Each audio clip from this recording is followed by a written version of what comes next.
اعوذ باللہ من الشیطان الرجیم بسم اللہ الرحمن الرحیم الحمد للہ رب العالمین والصلاة والسلام علی اشرف الانبیاء والمرسلین اما بعد فصل نون التأکید او نون التوکید۔ ہماری بحث نون توکید اور یا یوں کہیں نون تأکید اس کے بارے میں ہے، اور یہ جو فصل ہے اس کتاب کا آخری فصل ہے، اور اس کے بعد جو ہے اس کتاب کی جو ہے اختتام ہو جائیں گے۔ تو یہ نون توکید کہتے کسے ہیں اور کہاں پر آتے ہیں، کیسے اس کے ذریعے سے عبارت کو ملائی جاتی ہے، تو اس کے حوالے سے گفتگو کر رہے ہیں اس کتاب کے اندر۔ فرماتے ہیں یہ نون تاکید وہ نون ہے جس کو واضح نے وضع کیا ہے تأکید کے لیے۔ یہ جو ہے امر کے ساتھ بھی آتے ہیں، فعل مضارع کے ساتھ بھی آتے ہیں، لیکن فعل مضارع کسی چیز کو طلب کرنا ہو یا فعل ماضی سے کسی چیز کو طلب کرنا ہو تو اس کے ذریعے سے آپ نون تأکید کو لایا جاتا ہے، تاکہ اس سے یہ پتہ چلے کہ بھئی یہ ضرور بضرور اس کا ارادہ اور اس کی مراد ہے وہ یہی ہے، اس کا مطلوب وہ ضروری ہے اس کو بیان کرنے کے لیے، اس کے مطلوب کے وجہ اور سبب کو بیان کرنے کے لیے۔ جیسے یہ فرماتے ہیں پھر کہ یہ جو نون تاکید ہے یہ قد جو کہ فعل ماضی میں تاکید کے لیے آتا تھا اس کے مقابل میں ہے۔ قد جو ہے فعل ماضی میں تاکید کے لیے آتا تھا کہ یقیناً ایسا کام ہوا ہے، اس میں کوئی اختلاف نہیں ہے، یقیناً یعنی 100% کو بیان کرنے کے لیے آتے تھے ماضی میں قد کو۔ اسی طرح یہ جو نون تاکید ہے، یہ نون تاکید فعل مضارع کے ساتھ یا فعل امر کے ساتھ جو کہ طلب پر دلالت کرنا ہو اس کے لیے آتے ہیں، اور یہ 100% طلب پر دلالت کرنے کو، مطلوب کو، ارادے کو بیان کرنا چاہتے ہیں۔ اور یہ جو نون تاکید ہے اس کی دو قسمیں ہیں، نون تاکید خفیفہ، نون تاکید ثقیلہ۔ خفیفہ سے مراد نون ساکن، نون ساکن پڑھے آپ، اضربن اضربن اضربن، یعنی اضربن میں یہ ہوتا ہے کہ فقط ساکن ہے، اور شدیدہ میں یہ ہوتا ہے کہ آپ اس کو تشدید کے ساتھ پڑھیں، اضربن یعنی ضرور بضرور آپ اس پر ماریں، تو اس کو ٹھیک ہے، یہ ہے۔ اور فرماتے ہیں کہ یہ نون تاکید مفتوح ہوتے ہیں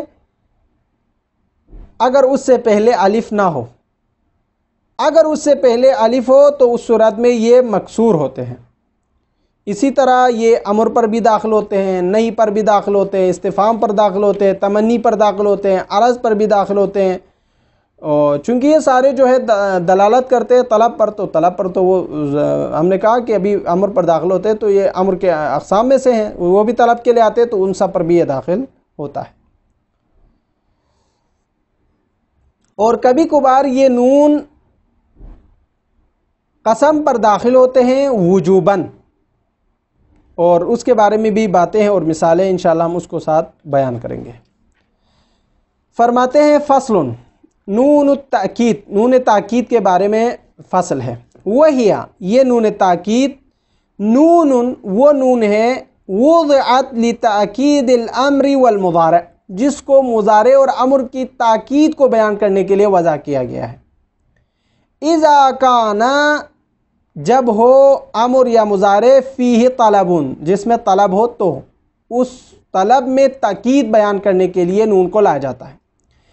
بِإِزَاءِ قد، اس قد کے مقابلے میں، وہ قد لتأکید الماضی جو ماضی کو تاکید کرنے کے لیے آتا تھا۔ وہی علی ضربین، وہی علی قسمین، اس نون تاکید کی دو قسمیں ہیں، ای خفیفۃ و ثقیلۃ۔ خفیفۃ ای ساکنۃ، خفیفہ ہے، نون تاکید خفیفہ ہے، اس سے مراد ساکنہ ہے۔ و ثقیلۃ، اور نون تاکید ثقیلہ ہے، ای مشددۃ، تشدید کے ساتھ۔ وہی مفتوحۃ ان لم یکن قبلها الف، اگر نون تاکید سے پہلے الف نہ ہو تو یہ ہمیشہ ہمیشہ مفتوح ہوتا ہے. جیسے نحو اضربن و اضربن و اضربن. اضربن ضرور آپ نے ایک مرد پر مارنا ہے. اضربن ضرور آپ نے ان پر مارنا ہے. اضربن آپ نے اس پر مارنے ہیں. تو یہ جو ہے وہاں پر اضربن ایک مرد پر دلالت کر رہا ہے، اضربن جمع پر دلالت کر رہا ہے، اضربن امر پر دلالت کر رہے ہیں. تو یہ سب ٹھیک ہے، یہ سب ان سب میں جو ہے نون مفتوح ہے. وَإِلَّا یعنی اگر الف ہو یعنی اس نون سے پہلے، فَمَكْسُورَةٌ تو اس وقت یہ مکسورہ ہوں گے، یعنی نون تاکید. نحو مثال کے طور پر اضربانی اضربنانی، ان دونوں میں نون تاکید جو ہے کسرہ کے ساتھ ہے. کیوں؟ ان سے پہلے الف ہونے کی وجہ سے. وَتَدْخُلُوا اور یہ نون تاکید داخل ہوتے ہیں. اب یہ تدخلو میں نون تاکید کا داخل ہونا یہ مطلقاً ہے، چاہے نون تاکید خفیفہ ہو تب بھی، ثقیلہ ہو تب بھی یہ داخل ہوتے. کہاں؟ کس پر؟ علی الامر امر پر 1، والنہی نہی پر 2، والاستفہام 3، والتمنی 4، والعرض 5. ان سب پر داخل ہوتے ہیں جوازاً، اور اس کا داخل ہونا جائز ہے، کوئی ناجائز نہیں ہے. کیوں؟ لأن فی کل منہا طلبا، ان میں سے ہر ایک امر، نہی، نفی، استفہام، تمنی، عرض یہ سب طلب کے لیے ہوتے ہیں. نحو مثال ابھی دے رہے ہیں، اضربن امر کی مثال، ولا تضربن یہ نہی کی مثال، وہل تضربن کیا آپ اس پر ماریں گے یہ استفہام کی مثال، ولیت تضربن یہ تمنی کی مثال، وعلا تضربن یہ عرض کی مثال. تو ان سب میں جو ہے طلب ہے، طلب الضرب. وقد يدخل النون کبھی یہ نون تاکید داخل ہوتے ہیں علی القسمی قسم پر، وجوباً بے اعتبار وجوب، لوقوع القسم علی ما یکون مطلوبا للمتکلم غالباً، چونکہ یہ قسم اکثر طور پر متکلم کے لیے مطلوب ہوتا ہے، اس لیے فَأَرَادَ أَلَّا يَكُونَ آخر القسم خالیا عن معنی التاکید، اور متکلم چاہتا ہے کہ بھئی اس قسم کا آخری حرف جو ہے تاکید سے خالی نہ ہو. کما لا یخلو اولہ منہ، جس طرح اول میں تاکید سے خالی نہیں ہونا چاہیے اس کے لیے قسم لایا جاتا ہے، تو آخر میں بھی لایا جاتا ہے تاکہ وہاں پر بھی یہ نہ سمجھے کہ یہاں پر تاکید نہیں ہے، بلکہ تاکید ہونے کو بیان کرنے کے لیے نون تاکید کو آخر میں بھی لایا جاتا ہے. جیسے نحو واللہ لأفعلن کذا، ضرور بضرور قسم خدا کہ میں ایسا کام کروں گا، ضرور کروں گا.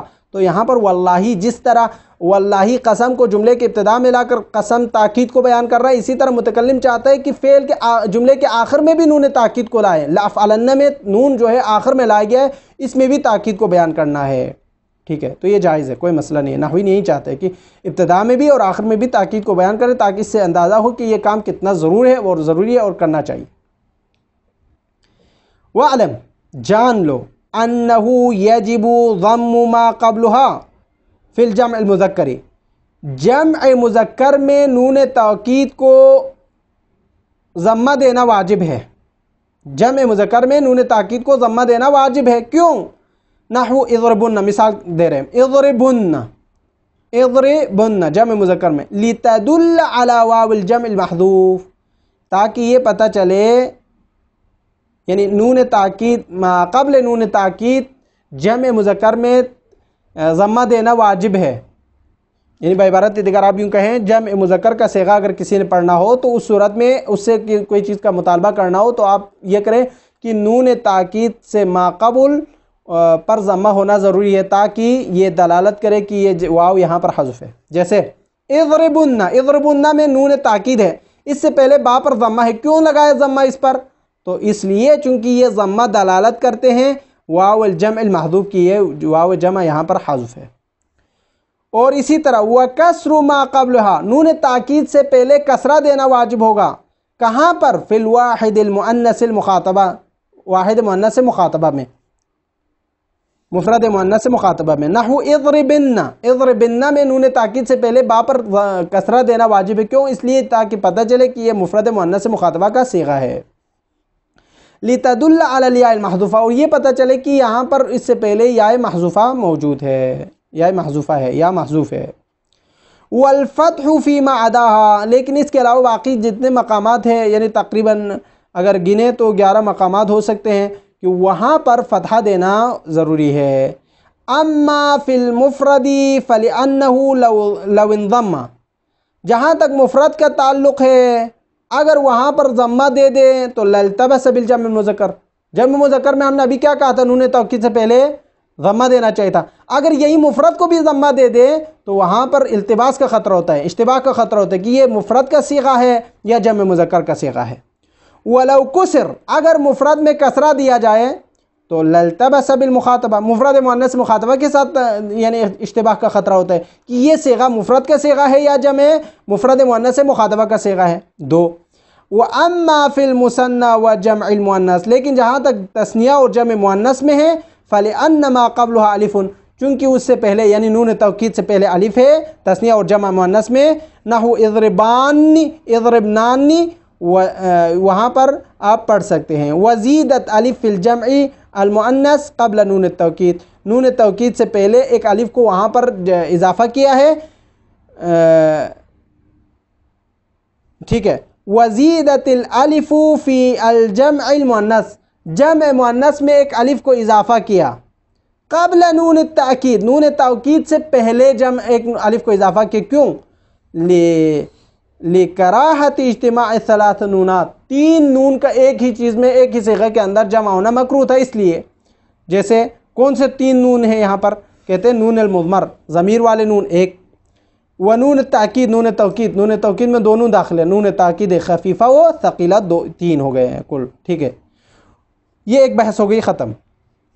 آگے فرماتے ہیں وَنُونُ الْخَفِيفَةِ، نون خفیفہ لا تدخل علی التثنیۃ، تثنیہ پر داخل نہیں ہوتا۔ اب یہاں پر تثنیہ سے مراد چاہے مذکر ہو چاہے مؤنث ہو، دونوں داخل ہے، ٹھیک ہے۔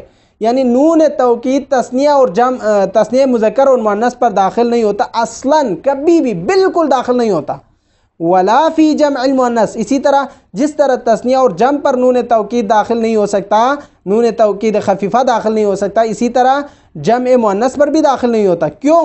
لِأَنَّهُ لَوْ حُرِّكَتِ النُّونُ لَمْ تَبْقَ عَلَى الْأَصْلِ، چونکہ وہاں پر اگر آپ حرکت دیں گے نون کو تو نون اپنی حالت پر باقی نہیں رہیں گے، یعنی حرکت دیں گے تو وہ خفیفہ نہیں رہے گا، فَلَمْ تَكُنْ خَفِيفَةً، خفیفہ نہیں رہے گا۔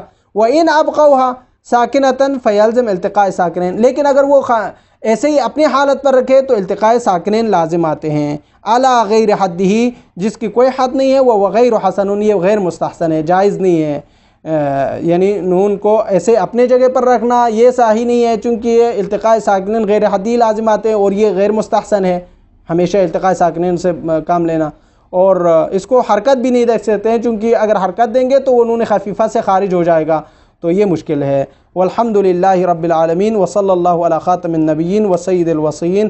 پروردگار عالم سے دعا ہے کہ پروردگار ہم سب کو بہترین انداز میں اس کتاب کو سمجھنے اور اس پر عمل کرنے کی توفیق عطا فرمائے، اور ہم جناب شیخ اصغر صاحب کے جو ہے بہت مشکور ہے کہ انہوں نے بہت کافی کوشش کر کے اس کتاب کو آخر تک لے گئے، اور انہوں نے بہت ہی مساعدت کی اس حوالے سے دینی طلباء کے لیے۔ انشاءاللہ ان کی توفیقات خیر میں اضافہ فرمائے اور ان کو مزید طلباء اور حوزے کی خدمت کرنے کی توفیق عطا فرمائے۔ وصلی اللہ علی محمد و اہل بیتہ الطاہرین، ٹھیک ہے۔